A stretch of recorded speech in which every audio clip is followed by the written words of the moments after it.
Hey there, I'm James Sowers, and you're listening to the Ecommerce Insights Show, a weekly podcast where we give you specific, actionable advice for growing your e-commerce business. Every Monday, you'll get a conversion rate optimization tactic that you can implement right away to make your business 1% better every single week.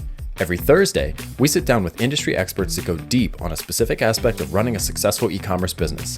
You'll learn about things like how to run a successful ad campaign, how to produce more accurate revenue and inventory forecasts, how to deliver a world-class customer experience, and so much more. We're just as committed to growing your business as you are, so if you're sick of winging it and you're ready to start crushing it, roll up your sleeves and grab a notepad because it's time to get to work. All right, Nikki, well, thanks so much for coming on the E-commerce Insights Show. Really excited to have you here to talk about all things email marketing. You know, it's a subject that a lot of people are providing consulting services in, a lot of agencies out there. I think a lot of e-commerce leaders and brand owners are familiar with e-commerce or email marketing and know the value of it. But surprisingly, I think a lot of folks still get it wrong. So I'm really excited to have you on the show to kind of set me straight, if nobody else, but I'm sure that everybody else will get value out of it. Maybe before we get into some of the technical stuff, what's the 60-second overview of who you are, what you do for your clients, and maybe like a project or something you're working on right now that gets you excited to fire up your laptop in the morning? Cool. Yeah, pleasure to be here. Thank you. I definitely love talking about this stuff. So if nobody gets anything out of it, I will get something out of it. Awesome. Okay, so we are a very, very small micro agency, like a micro agency, where we work on email for SaaS and e-commerce. And something that I just recently, neurons fired in the brain, got that understanding, is how much the two industries will feed off each other for me, where I will take best practices in one industry and then start applying them to the other industry, because each industry has their own standards and defaults, and it's just a cool way to be a little more well-rounded and just see interesting new ideas and insights and things to test and play with. I always kind of was like, I really should niche down into one of them. Why am I doing two? We should really do one, but I couldn't let go of either of them. And now I'm kind of like, hey, that's cool. We're doing both, and it's beneficial. It's a good thing. So we mostly focus on automations, just because that's what I love doing. That's where I feel has a lot of impact, what a lot of people are not working on. But we will have some spillover where we'll do campaigns, because once we're handling it, we'll just end up doing a retainer kind of thing, and do the campaigns as well. But that's kind of like the front door is, okay, let's work on our post-purchase nurture. Let's work on our abandoned cart, things like that. So that's what we do. Awesome. Yeah, I definitely fire up my laptop. Yeah, sure. It's kind of funny to be talking about a SaaS one on an e-commerce podcast show, but they are an e-commerce focused brand, Shopify Plus partner.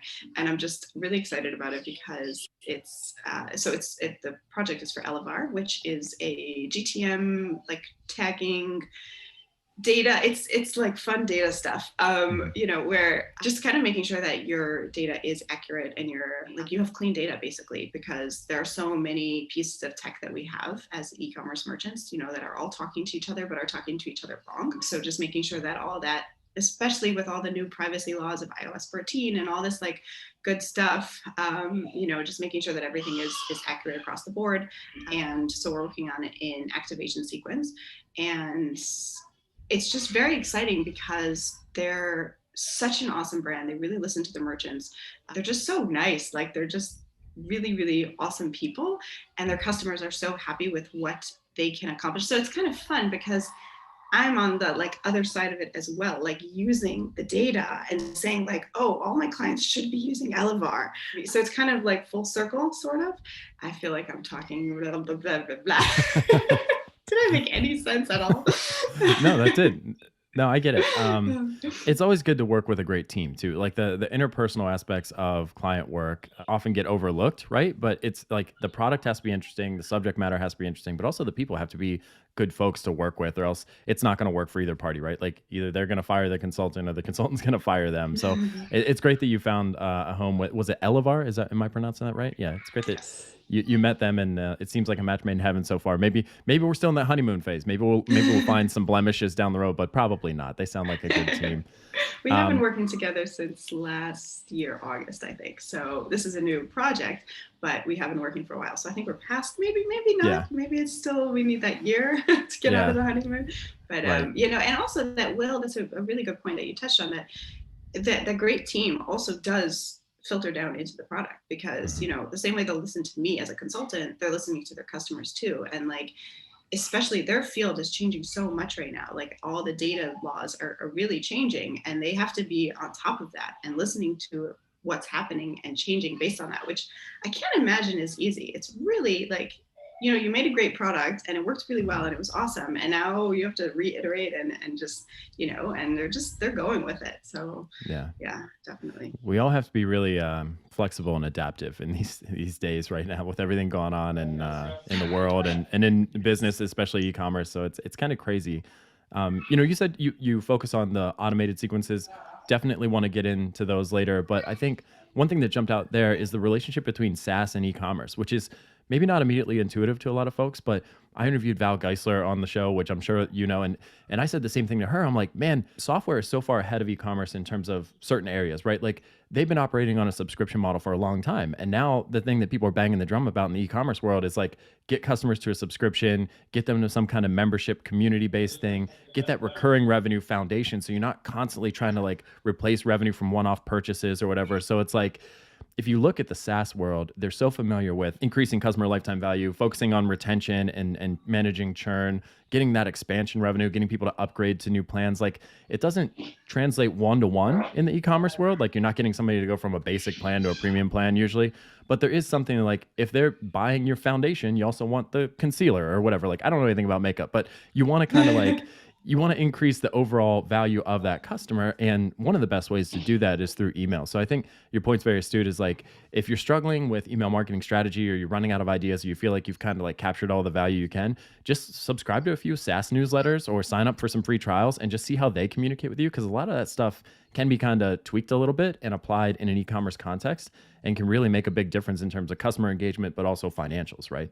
Actually, especially since we were just talking about Elevar, it's very interesting because we ran an upgrade sequence for them back in January where they were changing based on all the data laws. They upgraded, they did like a version 2. So they upgraded all their merchants to version 2. So we were trying to get people to upgrade. We made a mistake in terms of pulling people out of the sequence once they upgraded. So they were still getting emails even though they upgraded. And a lot of the merchants emailed back and said, hey, I'm getting these emails, but it's okay. I'm actually learning a lot from them. These are really interesting. Like we really care about email marketing and we've been like studying up, and it's interesting for us to see the emails that you're sending out. So that Hmm. was so cool to hear. But it's really true that, it's such an easy way to learn about marketing is just to watch emails and see what people are doing. And yeah, across the industries, what are the SaaS people doing with their subscriptions, and how can we start, especially because like you said, they're 2 steps ahead, so how can we start playing around with that? So like things like, I know that Profitwell, Hmm. they've been running all sorts of fun D2C shows and everything, but even reading their other emails where they're trying to get you to subscribe to their product, Hmm. that's going to give you some interesting learnings as well. So yeah, definitely great ideas. Awesome. So I was doing my research like a good podcast host before this, and I went to your site, and what caught my eye is you have this section in the hero area where it's like, do you want to test drive a sequence, right? And so you sign up for my newsletter, I'm guessing, or they get on some kind of email list, segmented, whatever that you have. But I'm curious, like without spilling the secrets that you have in there, what's that? Because I've never really seen that before. Like I'm an email marketing person, test drive my sequence and just see how like I manage my audience and my community. Can you give us like a high level overview of like what that is? That's more of a curiosity. I guess you could call it an icebreaker, but I saw that during my research, and before we get into the meat of the conversation, I'm just like, what is this all about? And I could subscribe and find out, but unfortunately I saw it like yesterday, and so I wouldn't have time to get all the emails. So what's the deal there? Why did you put that together, and what's the goal? That's an awesome question. Yeah, I just felt like so many people were coming to my site and then wanting to hire me and having like a whole bunch of conversations about around hiring me, like what, all the questions you have when you're considering to work with a consultant. So I was just kind of like, why don't we just automate it? Like this is what I do for everyone else, is automate all these conversations. But beyond that, because yes, exactly, like it's not like I'm trying to automate the relationships. We were going to have good client relationships.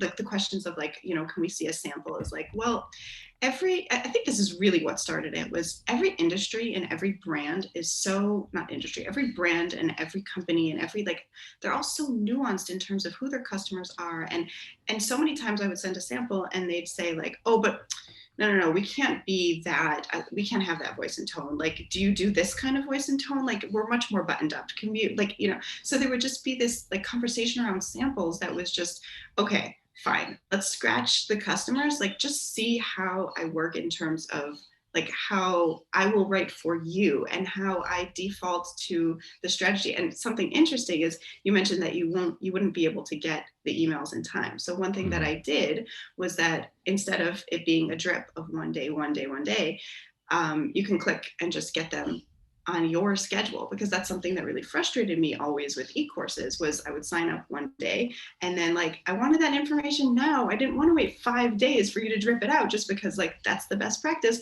We send out one email a day. So I actually stole that from Brennan Dunn. He had an e-course where like you could click through and just get all the emails when you actually want them. So I thought that was a really cool strategy. So yeah, it's kind of just like a little test drive. Exactly. Like it was also sort of from this whole idea of, every SaaS founder is now trying to move to product-led growth where you can test it out yourself and without getting on a demo and just, without actually, having that conversation, just do a little bit of like testing it out yourself, trialing it out yourself. So I was like, okay, how could you trial a sequence? Okay, let's write one and then let's see how you like it.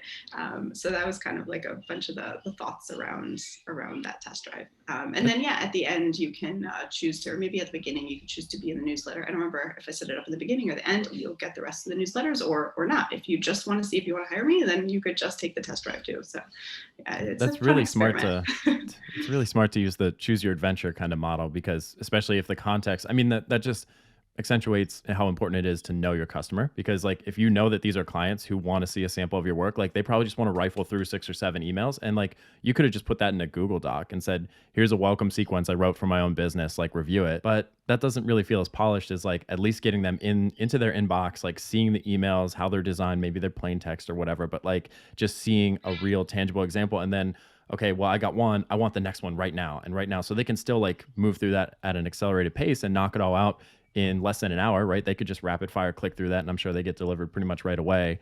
But it's just so much more impactful, I think, than dropping it in a Google Doc and just saying like, here's something I wrote for myself. So here's an example of my work, right? I think putting them in that experience kind of helps them forecast what that would look like for their customers, right? And how they would be guiding their own experience. So that's super smart. Great play there. I like that strategy. Awesome. Thank you. I think that's also like, yeah, I just like default to like, okay, list, email. Like it didn't even like cross my mind. Like, oh yeah, I could make a portfolio. Right. But it's like, no, emails. Yeah. I think it's a great example of your capabilities. So I think that was super savvy. Let's talk about email marketing, right? Like I said before, in the e-commerce space, I think people get the value of email marketing. Like you hear a lot of people out there, like if you're not getting 30% of your revenue in an e-commerce context from email as a channel, then you probably have room for improvement. So let's talk about that. But at the same time, like I buy a lot of products and I still have some really bad email experiences, right? People are using off-the-shelf confirmation emails produced by Shopify, WooCommerce, whatever they've got used as their platform. There's like no follow-up post-purchase. So it's just crickets until the product shows up at my door. And then even after that, I'm not pitched for a review. I'm not pitched for a referral, none of that kind of stuff. Like there's just so much more opportunity out there. And I'm curious if you have a perspective, since you work in the industry, why that might be. Like when folks come to your door, is it, hey, I don't know the first thing about email marketing, or is it I'm too busy, I haven't touched it yet, or what's kind of holding founders back? Because there are some brands out there doing a really great job, and maybe some of those, and we could share some of those today. But there are a lot of brands that are just kind of like just coasting, right, and leaving a lot of opportunity on the table. So why do you think that is? If they understand the value but aren't quite executing on that, what's the gap there? What's causing that kind of gap in between the knowledge and the execution? Good question. I feel like it's a few things. I feel like definitely the busyness is that's always, a good reason. But I think also there's a little bit of a gap of understanding what it means to get to that 30%, where can I just do it with these out of the box templates that Shopify is giving me, that Klaviyo is giving me? Will that do it for me? And you'll read a lot of blog posts that say, yes, that does work. You just need to have the pieces in place. Like, if you set an abandoned cart reminder, 2 hours after, which is what the recipe is in Klaviyo, you're going to recoup whatever the stat is. I don't know, 27% or something like that. And if you set another one, then it ups to 43%. This is true to some extent, whereas having something in place it's going to move the needle for you. It definitely will. Like, that's how powerful email is that if you do bare bones basic, you will see results. It's amazing. I love it. It's fabulous. But I think there's a gap of understanding how, when you customize, how much of a difference it's going to make and how it's going to just bring things up even more. So I think that's definitely, like, you'll see a lot of best practices around just the basics, because the basics do good work. And then understanding how it can get even better, that's where I feel like is the gap of the knowledge. To the point where a lot of the, like, our leads who come in are just, like, okay, can you just write something for us? And not understanding, that we want to be talking to the customers. We want to be, seeing that customer journey. We want to be strategizing and customizing and doing a little bit more beyond just like taking the template and making it more snazzy. Yeah, I think that's probably where the gap is more. Yeah, I think we see a lot of the same stuff in optimization, where like people are like, I know conversion optimization or CRO is important. I read about it all the time. I see these case studies of, companies that committed to it and saw these big lifts, but I don't know how to do it right. So I just don't do it at all. Right. Like, or something like that. And it's like, I'm afraid, I know if I do it right, it can make a big impact. But if I make a bad decision, I can actually lose money. I can lose customers. I can reduce the size of my list, whatever. So I think maybe there's the same thing going on with email, where it's like, I know I read about all these brands, or I hear on podcasts how great they are at email, and I just don't know how to replicate that for me. And that's where somebody like you would come in and help guide them through that process, maybe do that customer research on the front end, that kind of thing, and like kind of brainstorm that out, map out the sequences and that kind of thing. So the other thing I think is holding a lot of folks back is they think email marketing is just newsletters and sales campaigns and promotions and stuff like that. And that's definitely part of it. But like you said at the beginning of the show, like you specialize in kind of these automated evergreen sequences, welcome sequence, abandoned cart, post-purchase, whatever it might be. And there's a lot of money to be made there too. But a lot of tools and platforms will give you kind of an off-the-shelf solution for that. It's fine, but even they would probably say, we never intended this to be your solution forever, right? Once you get to a certain size, there's a level of sophistication that should probably come with that, right? So if we weigh kind of the one-off promotional type of stuff, that I just call them sales emails, versus kind of the more customer journey focused, automated sequences, how would you distribute, like, I don't know if it's really opportunity or revenue potential or whatever, but like if you were a brand owner, where do you divide your attention in terms of like 80% to campaigns and 20% to workflows, or, switch those numbers, or somewhere in between? Like, what do you recommend? Good question. See, I tend to look at it as the newsletters are, you're always doing them and you always have to keep churning them out. Whereas your automations, you set them and you can't forget them. You can never forget anything. You can never set anything and forget it. I don't know why that's even a phrase. But it's first of all foundational forever. And then, you just revisit it and optimize it going forward. So I feel like the effort should be a lot more intense in the automations, because that's just, it's also, it's where your touch points are. So you're seeing that customer interest right away. It's following that journey. If your customer is showing interest and taking actions, then you want to be following up with that. Whereas your campaigns, they're just kind of on your schedule. Campaigns are wonderful. You should definitely be sending them, and they will be giving you great revenue. But I feel like if you have to choose between them, then more effort should be put into the automations, and then the campaigns will kind of get there based on, that's another cool thing, is that you could be pulling pieces from your automations and just kind of repurposing them. Something that's very interesting, I do these e-commerce playbooks. And so I just pull different examples and kind of, so it's like just a basic walkthrough of like what you're trying to accomplish with this sequence, nitty gritty things to like be putting into place. And then I do like a whole bunch of tear downs of all the different types of emails you could put into that sequence. And then I tear down like a full sequence. And one thing that's very interesting for me when I'm looking at these emails, looking for examples to be tearing down, is I just like type in, let's say, a brand name in my inbox and just look at their different emails. And some companies, it's very hard to tell which ones are the post-purchase emails and which ones are their campaigns, because they do their post-purchase so well that they have like similar ideas within their campaigns. And you can, and because like it's me just looking at it like, from 2 years ago when I bought this product, and I'm not remembering exactly when I got them and all that, you can really see that, mimicking certain things, like, okay, they had this campaign about this, myth that somebody has about their product, and that shows up in their post-purchase as well. So there's a lot of like back and forth in between that you can be playing around with it. So I didn't quite answer your question, but I feel like automations are very foundational, and you should make sure to have them in place, both from your customers' experience side of things, and then also for you as you're developing what you want your campaigns to be, so that they're not just 50% off sale.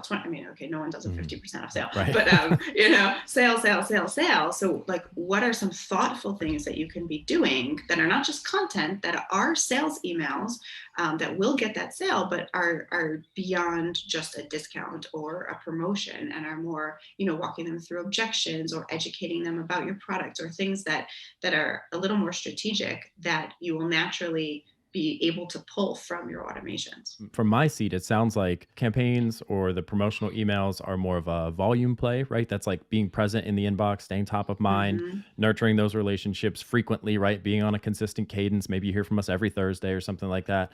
But then the automations are more like targeted, lots of work up front, but once they're launched, like they're pretty reliable. So it might be like comparing a shotgun, which sprays all over the place, to a sniper rifle, right? Like very targeted. We're going to dial this in. It's never finished, but we're going to get it to a point where we're comfortable with it, launch it, and then set a reminder to come back every quarter, every 6 months, whatever, and look at it and see if it's still fresh and relevant. I heard a couple of tactical things in there, I think, that you didn't necessarily say, but I'm going to throw some ideas out there and you can react to them. One would be create a burner account, email account, and subscribe to a bunch of stuff. Maybe not just competitors, but people have similar products. Like if you have a product that's reusable, like a consumable good, makeup, food, whatever, find some other folks who aren't necessarily in your same category, but have a similar product, subscribe to all their stuff, maybe purchase one product, and just filter all those emails into one place. You could set filters up in Gmail for the brand name or the from address or whatever, and kind of get those into folders.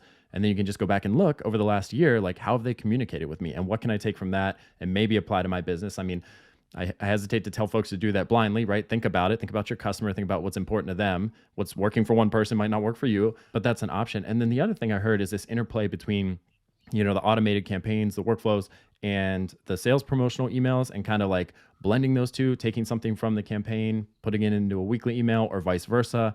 The other thing I would throw in there is your content marketing. If you're blogging and you're writing to solve customer needs and educate customers, if you're seeing a lot of traffic, if you're seeing a lot of engagement, comments on those articles, or they're getting shared on social media, that might be a signal like ding, ding, ding, let's put this in our post-purchase flow. Let's put this in our welcome sequence. Like something about this is written in a way that people like it and they seem to be engaging with it.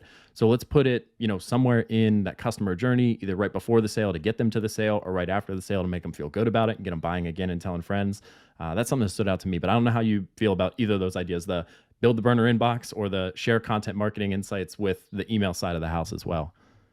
1,000%. Super insightful. Yes, absolutely. The burner email idea, that's like my number one strategy. Anytime anybody says, like, okay, how can I learn more? And obviously there are places where you can like officially learn, but just subscribing to emails is just, it's gold. You're just seeing so many different ideas. And yes, you have to evaluate which ones will work for your brand and which ones won't, but it just opens up the doors to a lot of ideas and creativity and just things that you won't think of. I actually just found this service called Mail Charts, which, you'll see a lot of curated email, like just these companies that just like curate emails, like here's great emails, and you could type in, subscription emails, and they'll just pull up a bunch. So Mail Charts is similar, but what I really like about Mail Charts that I don't like about the other ones is that they give you a lot of context. So you can actually sign up. It's not cheap. It's $100 a month, but you can sign up and see the journey. So instead of buying all the stuff and seeing all the post-purchase journeys, they will give you all those journeys, and you'll see, like post-purchase, here's what they did. Here's what they did post-purchase.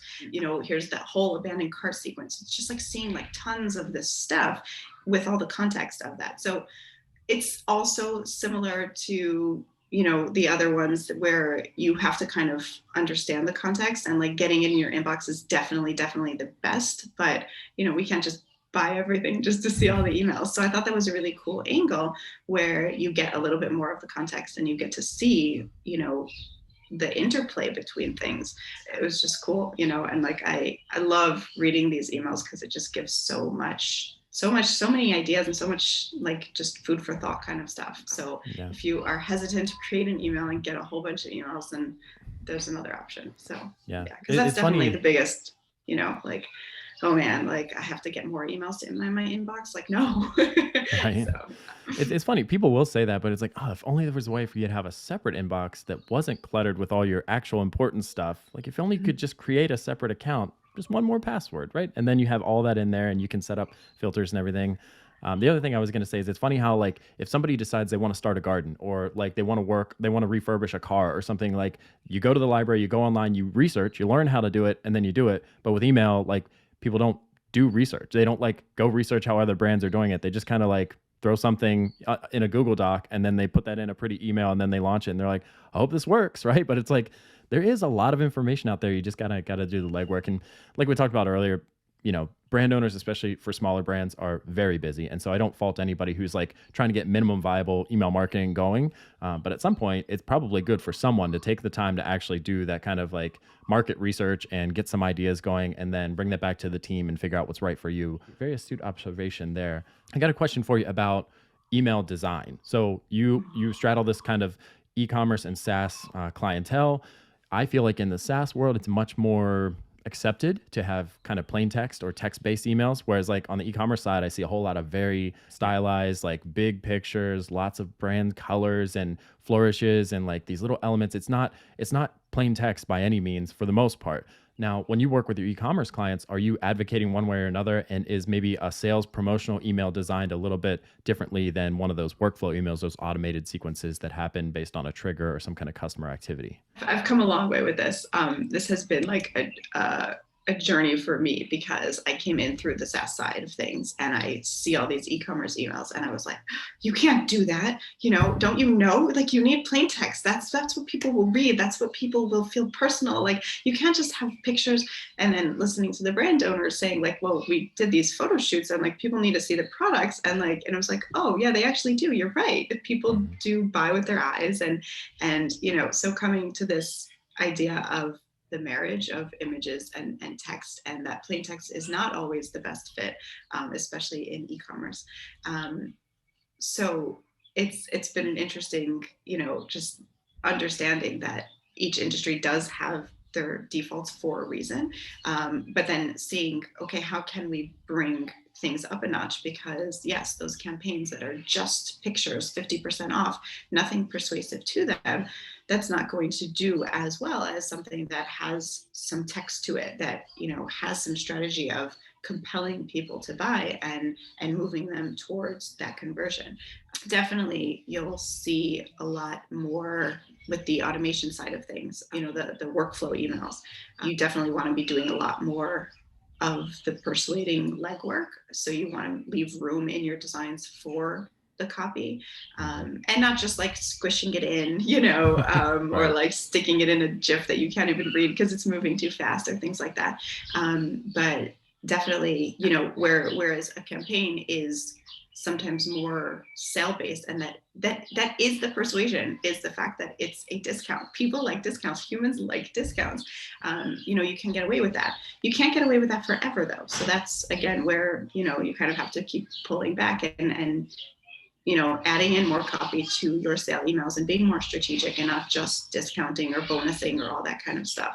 So yeah, I think images are great in e-commerce. People do want to see what they're going to buy. Most e-commerce brands have beautiful pictures, but just making sure that you are giving more than just a sale I call them flyer emails, where it's just a flyer. That's all it is, where it's you want to respect the fact that you're in someone's inbox and that you're not just being promotional. You are promotional. You can be promotional. People want to know about brands that they love, but that you're just giving a little bit more value. And it's a funny thing when people talk about like giving value, very often, especially if they're opting in on a lead cap that is a discount, then what is the value? The value is the fact that they're getting sold to. They want to get sold to. They're interested in your product. That is value. Where you're giving value in a sense that you're helping them make the decision, that you're helping them choose the right product, that you're helping them choose the right sale, even maybe not this sale, but the next sale. Yeah, that's kind of like the interplay between images and copy is making sure that there is that interplay, that it's not just images. It's not just plain text, because that's not going to work. But making sure that there's that balance there. So. Awesome. Yeah, maybe it's worth testing too, right? Like I want to get into testing a little bit later after we talk about some of these sequences, but testing, like one thing that I love to see is immediately post purchase a plain text email from the founder or from some kind of senior leader at the brand, just saying like, hey, thanks for buying. It means the world to me. Here are 3 things you need to know since your product is on the way. Like when you get it, clean it this way or whatever, like test it in this order, that kind of thing. Just a little personal touch there. And it's from them. Ideally, if you reply, it goes to them or it goes to, some inbox that's managed by their assistant, whatever's got to happen. But like, I like that kind of plain text personal touch immediately post purchase. That's just one example, but maybe it's worth experimenting throughout these different types of emails. Like, obviously, if it's a sale or it's promoting a specific product, you got to see the product in some way. But there are some engagements where it's like, maybe it makes more sense for it to feel like it came from a person who's just checking in and seeing how your experience with the product went now that you have received it and it's been a couple of days, right? Like maybe that's the personal touch and I don't need a bunch of graphics. I just need, James in my inbox saying, hey, how's it going with that new sweater? Is it fitting okay? Like here's the details about returns. What do you think about the material? Just remember you want to care for it this way so it doesn't fade or tear or tatter or anything like that. Yeah, I just think it's worth experimenting. So I definitely want to get into like things that you test in email a little bit later and how you set those up. But maybe before we do that, let's talk about some of these sequences because we're talking kind of the blend of the two. Promotions, campaigns, and also like automated sequences or workflows. What are some of the, like if you come into a client account, is there a certain place that I can just dive right in here and almost always make progress and get a quick win? And because you want your clients to kind of retain you over the long term, right? So it's like, I know 90% of the time when I jump in, they've got this standard abandoned cart sequence that offers a discount right away, an hour later, and then it's got these time gates that like everybody's experienced. Like my wife's conditioned to automatically abandon her shopping and wait for the email because it'll come within the next hour and then use that discount code. So like consumer behavior has adjusted to this. It's so much of a recipe, right? Like a repeatable process. I don't know if that's the one where you would jump in, but is there a place where like, I know if I jump in and I create a sequence or I improve this existing sequence, I'll get that first client win, and then we make real progress in months 2, 3, and 4. But I got to kind of earn my keep in that front end. Yeah, definitely. So it's funny because I always default to like, we should really do the abandoned cart first because of this, because so many people are conditioned to this, and because there's so much data out there on how abandoned carts are so giving those notifications it's so lucrative. But what I've seen actually more, and there's less like data out there in the blog posts of the world, is optimizing the post-purchase, because that is harder to track. Whereas with the abandoned cart, that recipe does decently well enough that it will make more of an impact to customize the post-purchase.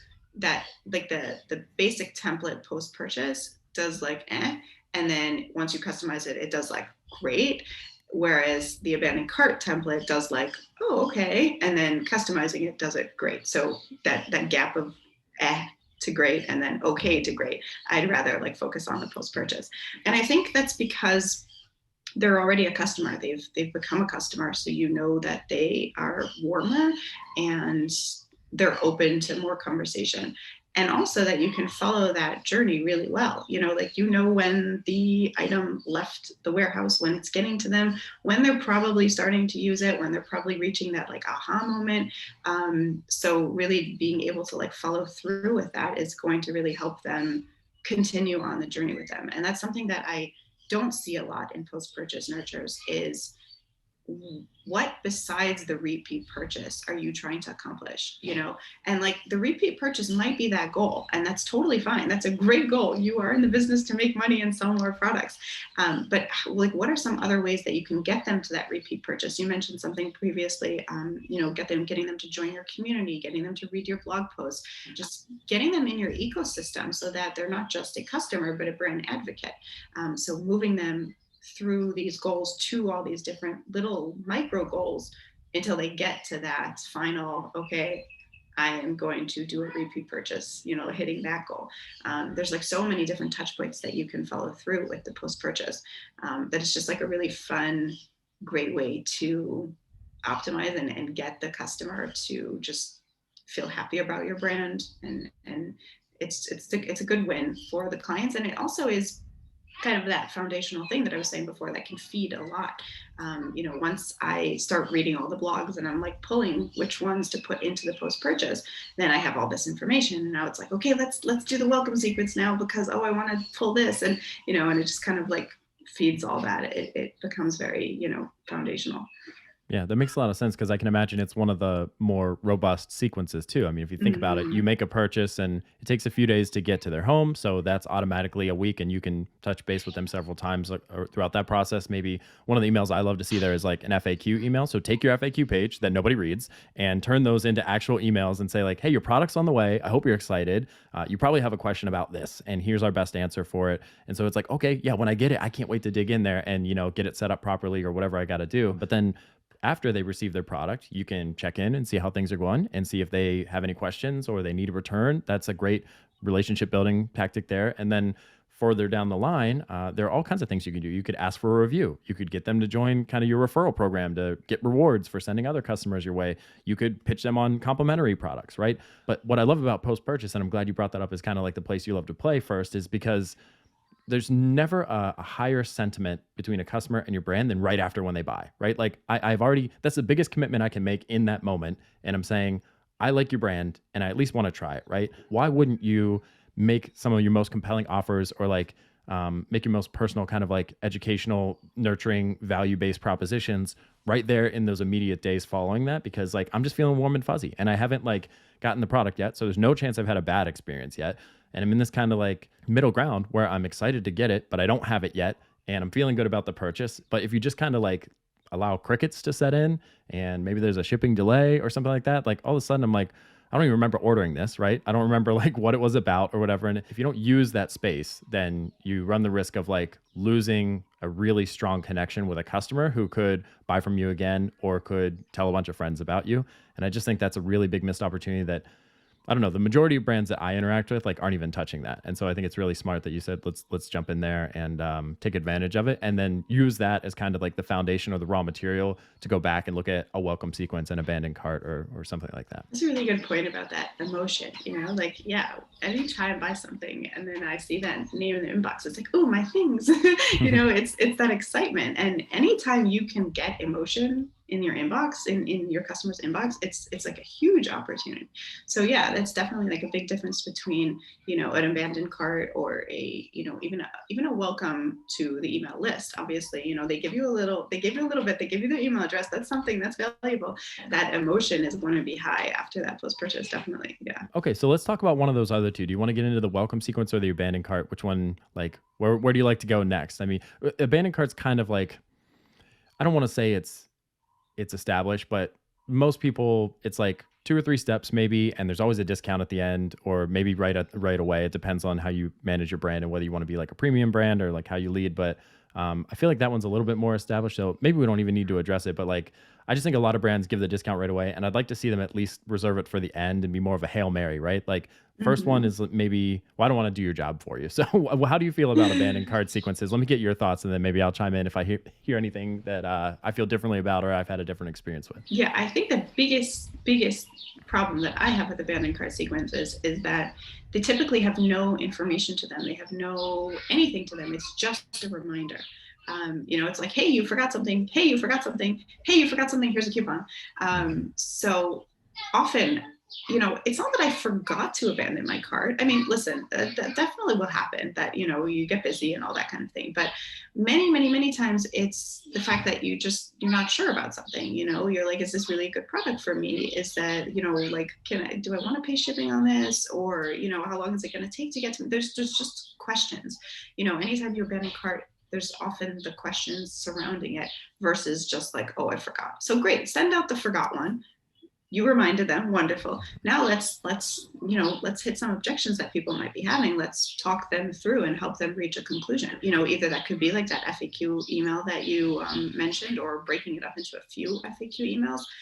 Just pointing them to a piece of content that could answer their questions. Helping them get in touch with support. That's another great opportunity. And that's actually something, by the way, that I think SaaS can learn from e-commerce, is having that live chat there. Yes, it's an investment, but people do have questions before they're going to purchase. So helping them through that. So those are like the kind of like basic, and then test it, like see what happens if you don't offer a discount at all, like throughout the sequence, and just what's going to happen there. And then yes, definitely don't just throw out a discount right away. We don't want to condition our customers to do that, as much as I love discounts. But yeah, definitely waiting until the end. And also even that, like that 3-day, 5-day kind of thing. What would happen if you waited a week?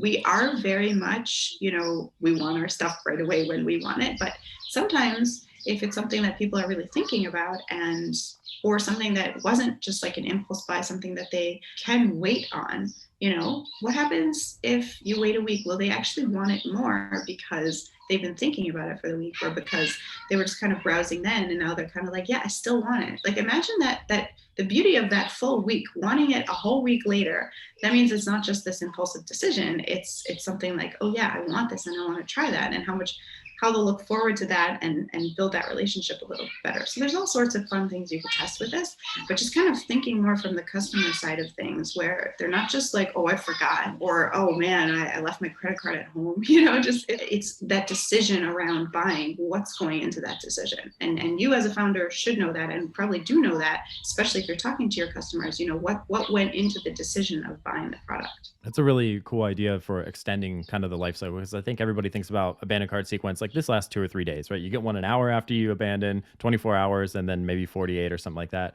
And that's it. And that's all they do. And that's because that's like the off the shelf arrangement. But man, what if you extend that, especially for high ticket products? Like, what if you extended that a month, and it's like you get a few right away in an immediate week, and then it's silence, and then 3 weeks later you say like, hey, still dreaming about that Fender guitar? Like, you deserve it. Treat yourself, or something like that, like some kind of mess, because like they're still thinking about it. If they were shopping for it, like shopping for something expensive, like a guitar or a computer or something, it's like, hey, are you still having trouble with your laptop? Does that thing need an upgrade? Like, we're still here, and here's some questions about that. Yeah. I think that's super savvy. That'd be really cool. I think people probably think that their newsletters will take over for that. So like, what do you mean? I'm still top of mind. My newsletter will do the job for me. But yeah, it will be so much more targeted if it's actually addressing the fact that your laptop still doesn't work and you need an upgrade. Yeah. Well, one-to-one and one-to-many. Like, consumers, they're sensitive to that. Like, you can tell. I mean, it's obvious in some ways, but in other ways, it's like, if it just says, hey, James, are you still frustrated with your laptop? Like, I noticed you were browsing for this new MacBook Pro or whatever. Like, I don't know if yours is broken or running slow or whatever, or you're looking for a gift, but like, we're still here, and here are a few things you should know about it. And if you want to pick up your purchase, like, it's right there for you waiting. This is a better time or whatever. Like, you got your tax return or something. I don't know if you got like, there are 100 different reasons why somebody might buy a month later, and it's totally valid to like, just give them, I mean, you don't want to spam them. You don't want to do it every day for a month, but like, give them a little break and then bring it back around and say, is this still on your mind? If you have any questions, I'm happy to answer them.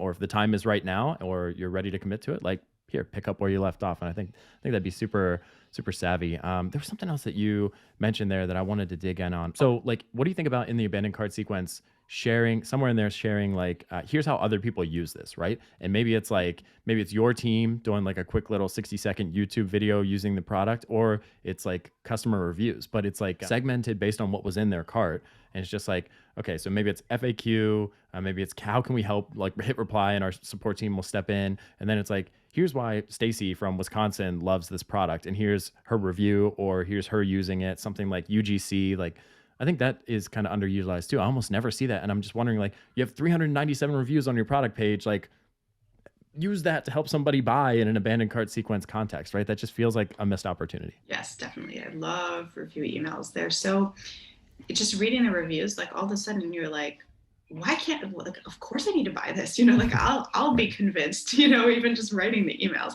Yes, it's definitely, what I will see often is just like a waterfall of reviews. Like, here's what other people have to say, make your decision based on this, review, which is definitely fine. It works. But yeah, creating that story more around them. And it doesn't mean just like one customer story, but kind of just making it a theme of the email. So like, if you know that people hesitate because of reason X, then choosing the reviews that are around that and creating the narrative of the email around that idea. Because yeah, people trust other people more. So just giving, and even just, hearing people work through their hesitations, like if you have a review that's like, well, I wasn't sure because of whatever, that's very powerful. It's like hugely helpful to help people move past the hesitations they have and get there. Definitely. Yes. Awesome. So let's cover this last category really quickly, the welcome sequence. So I'm picturing this as somebody sign up to your newsletter. Like every site in the world has one of those discount pop-ups. I just want the 10% discount code or whatever. Give me your email. There's some point between that and when they fall into kind of like your regular weekly newsletter marketing email cadence. Is that what you're thinking when you say welcome sequence? And if so, what are the most important aspects for that for the brands that are executing it well, not necessarily, the default that a lot of brands put in place, which is probably one or two emails and then drop them into the sequence, right? So it's kind of similar to the post-purchase in that you are following that customer journey. They just gave you that email. Now, what do they want? What do they want? So they didn't buy, but they're telling you they're interested. So there's kind of like a few options of what they want and what they're interested in, what they're thinking, and you kind of want to be matching that. And okay, so if you have a really expensive product, is it that they are just kind of wanting to learn more and just like mitigate some risk? So what can you do about that? Can you educate them? Can you have them join a community where they'll talk to people and just work through that idea? So just kind of like following like what's happening here. Like, why are they subscribing but not buying? Are they just not ready? Are they just an email marketer who wants to read your emails? Just kind of like walking through like what's happening, and talking to your customers, to your subscribers, is a very helpful way of understanding why they just subscribed but didn't buy. And then yes, obviously if they're looking for a discount, then they just want the discount. And then so what can you do if they just want the discount? What can you do to keep them interested in your emails, because you want them to continue reading your emails? So some cool things are just like asking them, like just doing a survey, like oh hey, what would be helpful for you showing up in your inbox, or not a survey, right? But like, here's the different things that we can be offering you, kind of a self-segmenter. They don't even need to know that it's a self-segmenter. It could just be like, hey, there's a few blog posts for you to read. Which one, just here they are. And then tracking the clicks, which one did they express interest about? And then just, segmenting that way. So kind of allowing that also to help them, by just putting them into the proper segment based on their engagement. There are a lot of similarities between the post-purchase, because you're kind of continuing that like brand loyalty kind of thing. Like you're trying to get them also the same way a post-purchase, often you're trying to get them to a repeat purchase. So with a welcome, you're trying to get them to that purchase. So there are some similarities there, but it's like you said, you should be saving like your good stuff for your post-purchase people. And also your post-purchase people already bought. So you're trying more to activate them and get them excited about the product and using the product. Whereas with the welcome people, you're trying to get them to feel like they really need this product. They want this product, more around the hesitation versus around the benefits. Obviously you'll stick in the benefits too. But just like working through that journey. Yeah. Is it, I know I have a little bit of a background in kind of the info product space, or like digital products like ebooks, courses, that kind of thing. And I know there are some tools on that side of the house that would allow you to put a link in the email. And if somebody clicks that link, they get a certain tag, and then that segments them down a different journey. They get a different set of emails from somebody who clicked the second link. Is that something that exists in Klaviyo or some of the more popular e-commerce tools? Or is it more like you would have to get somebody out of their inbox to a type form or a survey or something like that? And then based on how they answer the questions of the survey, you can use a tool like Zapier or something to connect the two dots there. Because I'm just wondering how segmentation works. It seems like the welcome sequence is probably the best place for that. Like, what's holding you back, or what questions do you have? Is it price? Is it I'm unsure about the features and specifications? Is it, I'm worried about fit or colors or materials or something like that, or I have an allergy and I'm worried if like the ingredients are gonna, something like that, like letting somebody pick the one. And then you have kind of 4 lanes of emails that somebody could go down. If they say allergy, they get 3 emails talking about the nutritional makeup of your product and the allergies that definitely don't work and the allergies that you might want to be cautious about, whatever. Like, is that possible in some of the more popular tools that are really focused on e-commerce, like a Klaviyo or a Drip or something like that? And honestly, you could do it as simply as tagging. They click and they get a tag, and then the tag will then trigger the next one. It's really like a low tech way of segmenting your list. Like you just, and it even looks low tech. I mean, with e-commerce, you can make it look a lot nicer. You just, make some pretty like visuals or buttons or whatever. But often you'll see the self-segmenters are just like a line of blue underlined text, and it's so low tech, but it works, But you triggered an interesting thought in terms of e-commerce quizzes. So they're, gaining in popularity, and they're so interesting because they allow for so much segmentation, but I don't see it happening. And that's something that's very frustrating for me. I'll take a quiz and I'll like answer all sorts of like interesting things just to see like what happens next. Are they going to segment me this way? If I say I have allergies, if I say I have a pet, then what happens? Nothing happens. And it's so frustrating because it's so easy to segment based on these quiz answers. Like that's the beauty of the quiz. Like, yes, you're trying to help them make a decision and you want to recommend a good product for them, but you're collecting all this amazing data too. So use the data, collect that data and then use it to start, giving those emails based on, their responses. So that's just another like really cool entryway point. Like if the people are coming onto your list through a quiz, that's like a really interesting welcome sequence that will give you so much value, so much because you're collecting so much data on it, and it will be so segmented and relevant that it will just perform super well. And I should start recommending this to my clients. Okay, note. Yeah. Feel free to jot that down. That sounds like one of those situations where the marketing leader or somebody on the team is like, we got to understand our customers better. And so let's run a survey and let's collect this data, but they never connect the dots. Like, how does that impact email? How does that impact customer support? How does that impact SMS? Like whatever. Or even it's like, this will help us create better products because we'll know what percentage of our customers have dry skin versus oily skin or males versus females or whatever. And it's like, yeah, that's super important, but let's also like think about how we talk to them about those issues and bring them around in the marketing, because that's going to move the needle on sales faster than creating a new product. We all know the product development cycle is like months, right? So like creating a new product's great. You should definitely do that. But you know what'll have a faster impact? Email, SMS, website copy, content marketing. Like take that data, funnel it into all the relevant tools so that you can kind of segment and contextualize those elements, because they're going to generate a return a lot faster, and it's going to be a better use of that quiz functionality. Awesome. I got just a couple more questions for you if you have the time. The one thing that I wanted to make sure we get in is testing, right? So like obviously as a conversion optimization firm, we do a lot of testing and we have some strong opinions about that. But in the email world, I always hear subject line, test subject line, test body copy length, test CTAs. And you're looking at things like open rate, click-through rate, that kind of thing. But like, I don't know, the tracking on those things can be so messy. Like people with ad blockers or whatever their opens don't get triggered, and then it can be a mess. So like maybe if that's the foundational 100 level, maybe that's where it stops. Maybe that's all there is to test. I'm highly skeptical that that's what you can test in email. I'm sure you have some other thoughts, but like when you're working with clients, what kind of things are you testing, and how are you setting those up? Like, is it something that the layman can do with a help desk article, or is it something that they need an expert like you to come in and help them because it's fairly sophisticated? No, I would say it's not sophisticated. I feel like email is so well suited for testing, not from the technical side. Like you said, it's hard to collect the data on the tests because of all these issues. But because you're sending so many campaigns often, nobody's going to like be noticing all of them and be tracking everything. So you could kind of like sneak in all these tests, and your customers are not really going to be noticing that you're doing all these tests and you're collecting all this stuff.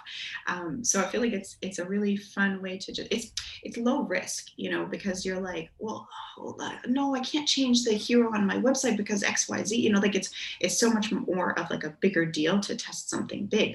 Whereas like if you're sending out a whole bunch of newsletters, like if you're honestly, like, I think a great strategy that I might start doing is, okay, client side's on, they want to get started.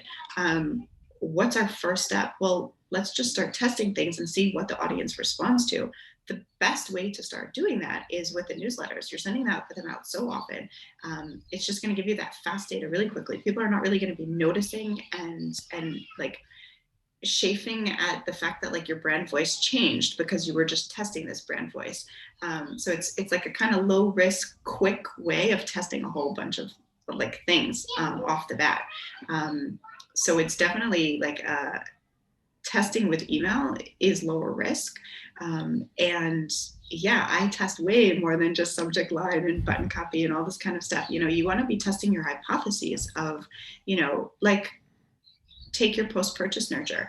You should create 2 split versions of your post-purchase nurture and send some purchasers down one path and one down another, because, maybe they don't need to hear email number 3. It's not going to help them do a repeat purchase. Maybe actually, email 6 should be moved up, all these different things that you're going based on some theories that you're creating based on talking to your customers, watching your customer journey, all this kind of stuff. But is it actually doing well? So instead of doing your post-purchase and then revisiting it, in 3 months, like, oh, did they do a repeat purchase? How many repeat purchases in the past 3 months? And then revamping it. Like, why not start from the get-go with 2 different theories and see how that goes? There's so many variables with everything that, like, test everything, always be testing. Yeah, I think that's the sentiment that I was hoping you'd get at. And I think the point here is like start with a hypothesis though, like have a purpose behind the test. Like if you're just throwing stuff at the wall, then you never actually know what works or what doesn't, because you don't have a system to track it, right? You don't even know what the test was or why you ran it. Like you almost need a journal, and you say like, okay, in June, we're going to test send time or something. We're going to localize it to the person's time. We're going to test morning, noon, evening, whatever, that kind of thing. But like, even that's fairly basic. I mean, to your point about the sequences, test leading with a discount in the abandoned cart and run that compared to something that has the discount at the very end with a little bit more nurturing, and then compare, over 30 or 60 days, like see what that does to customer value, average order value, conversion rate, something like that. Like see which campaign performs better, and then maybe just turn it on as the default. Even just the sequencing of those post-purchase emails. Do you start with the FAQ, or do you start with a letter from the founder? Or do you start with like basically the specifications from the product detail page, just delivered in email form as kind of like a nudge and just to remind you like of what's coming up to your door and what you can expect and things like that. So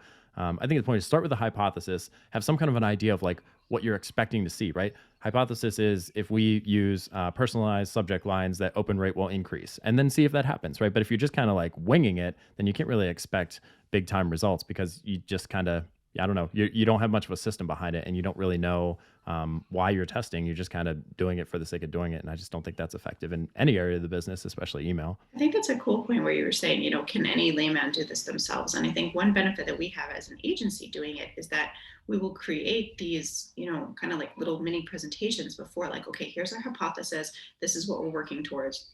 Sign off on it. Does this work for you? And then we'll go and do the work. And then we will have a postmortem and see like what happened. So I think it's really important, if you are doing this on your own, that you do that as well, so that you have that like clean, okay, here's what we tested. Did it work? Like that clean process, instead of just like, yeah, let's test this. And oh, I read this blog post and let me do that. And oh, I was talking to my friend and he did this and let me test that, just that you have that reasoning and the hypotheses, and then, the scientific method, basically, go back to 7th grade. Right. Yeah, I would say open up your task manager, your project manager. Hopefully it has like the Kanban setup, the Trello style setup, and you have like the idea backlog. So none of those things get lost. I'm glad you read that blog post. It does sound super awesome. Let's put it in the backlog and let's get it scheduled, but then have active tests and then have completed tests. That's kind of like your retrospective review and see how things went. Manage it that way. Because if you, even concurrent tests can really like, if you run in 2 things at the same time, even if they're in separate sequences, like, I don't know, somehow that customer journey can connect and you can really kind of trip over your own feet there. So it's important to know like what's actively running, when it's going to stop, how long you're going to let it running, and then make the time on your calendar to go back and look at the data and see like how things actually played out, because they might support your hypothesis and that's great. And then you just kind of make that the default and you turn them live and funnel 100% of the customers through that. But maybe it invalidates your hypothesis and you got to go back and you got to run a different test. And you're like, okay, send time didn't do it. I got to do something like the from email address. And do I make that a person or do I make that from the brand, or something like that? Like you just start over. And unfortunately, there are no shortcuts, right? You just got to kind of experiment until, and like we always like to say, you're never fully optimized. You're just kind of always optimizing, right? Like we're just trying to get 1% better every day. You're never really done. Unfortunately, that's part of entrepreneurship and part of just marketing and e-commerce in general. So yeah, really appreciate your insight there. I got one more question for you. If somebody is listening to this and they're like, great, I get the value. I want to do it. I'm not doing a great job of it myself, but I'm ready to make a move. There are 2 kind of scenarios. There's like, okay, I'm going to jump in here and do the best I can, or I'm going to hire somebody to do it. And then the other scenario is I'm just going to call Nikki because she sounds really smart. She's got a lot of great ideas. So I want to work with her. In each scenario, what would you like to see a founder do so that they kind of like maximize their chances for success, right? Like if they're going to DIY it, what should they read first? What should they, where should they focus their effort? There's probably an 80-20 rule in there. And then if they're going to work with a consultant or an agency like you, what should they have kind of in place before they come calling? So if they're going to DIY it, I'm biased towards my playbooks. That's basically what they're for, just, seeing and hearing people saying like, okay, so how can I do it properly? Or just reading blog posts that were wrong. They would say like, here's how you set up an abandoned cart. And me saying like, okay, that's how you take your recipe that already came with your ESP and just plug it into place. Like, I don't need a blog post to read that. What can we do to make it even better? So just, that's why I created that, really. So obviously I think that's a great idea. But if you want to really DIY it, talk to your customers and walk through that journey. So use all the data that you have, your Facebook ad stuff, your GTM layer, like all the different, touch points, like see how they're spending time on your website. And then what happens after that, all the, like, just map out that customer journey. And be matching everything to all the touch points. So it sounds complicated, but what assets do you have that match to each point that they are in? So an asset could be a discount, it could be a blog post, it could be an FAQ page. Like, what do they need to hear at each point? What do they need to do at each point? And just help them through that journey. Something I once heard was, like, never send an email that doesn't have an action, like not necessarily a call to action, but like something that they can do to continue the journey. So I think that's a little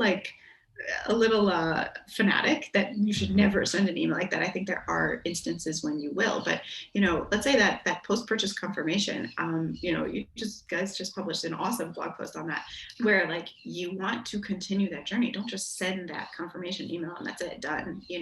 What happens next? What can they be continuing to do it? That's the whole, like, all these different automations. That's the whole point, is just getting them through. So just mapping that all out and, helping them through that journey. That's the DIY way, but really just start, like, just do it and have that Trello board of all the different, tests that you're testing, and just see what works, what's not working, what can be improved.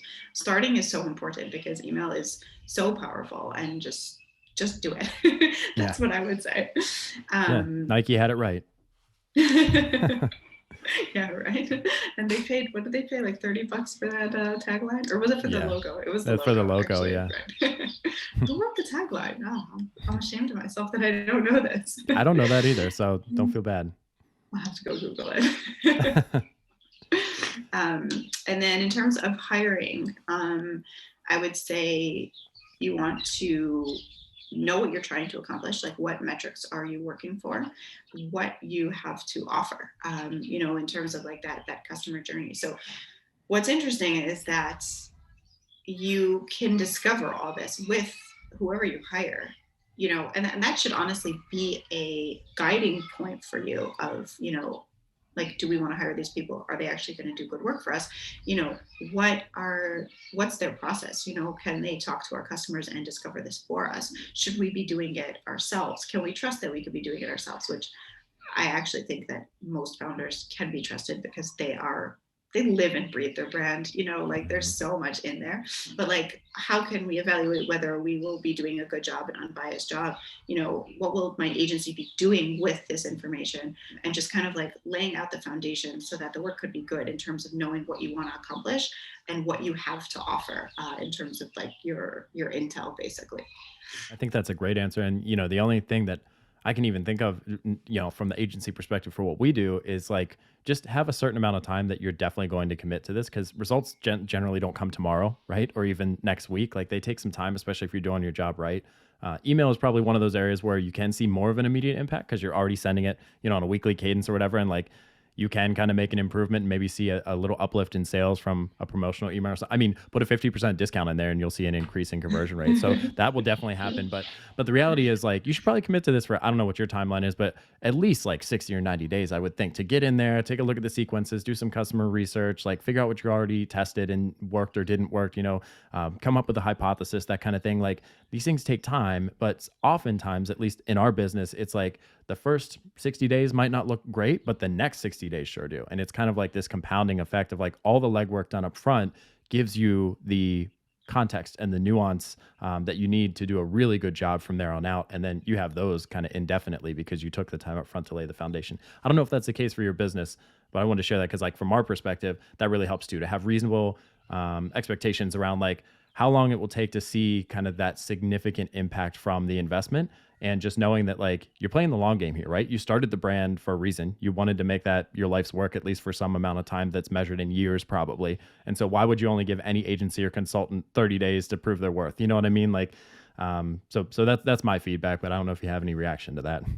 Yeah, absolutely. There's the learning curve where you have to understand, what the audience has already been experiencing, and letting them take the time to adjust to the shifts and the changes. So obviously any new leads coming in, they're not going to be shifting any changes. But still, just changes take time. Like failure is not failure. It's just, let's be all cliche, right? It's just a stepping stone to learning more, Right. But it's really true. It's a cliche for a reason. These things do take time. Like you can sometimes often see, amazing results off the bat, but sometimes it's just like that. You have to get there. You need a little more, or your hypothesis was wrong, and we need to just go back and find something new to work through. It's an amazing it's an amazing service. Like email is incredible. Like it's a great driver of revenue, and you just have to have the patience to get there if it's not working right off the bat. Absolutely.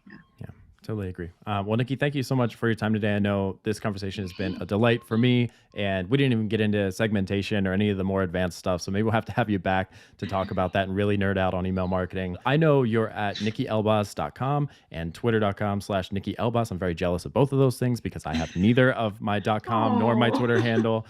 So as a marketing guy, that breaks my heart, but I was late to the game. I wasn't always a marketing guy. Is there anything else that you want to share with the audience, promote? This is kind of your opportunity to be up on the pedestal and just share whatever message you want before we say goodbye. My playbooks, NikkiElbaz.com/email-playbooks. I think. Yes, that is the link. We'll link it in the show notes either way, right? Awesome. I think they're awesome. I price them pretty low so that they could be accessible to companies that are just getting started with their email marketing efforts. And they're just like foundational good stuff to be thinking about when you're setting your automations in place. And then message is just, the Nike, just do it. Like, it's like, I'm such an advocate for email that you just start, and don't, worry about the fact that you're not sending it often enough, or you're sending it too often, or you're dropping this offer, or you didn't do that, and the best practice is that. And, there's so many voices that we can be having about how we're doing it wrong. We're not an expert, blah, blah, blah, but just start and just do it. And like, it's an area where intention and action just goes so far. So just go, just do it. Awesome. Great advice. Tried and true. Well, Nikki, thank you so much for coming on the show today. Like I said, we'll have to have you back. I really enjoyed it. And just appreciate your insights in email marketing and all things business and entrepreneurship and e-commerce. So thanks for joining us. Thank you. It was super fun. Thanks for having me.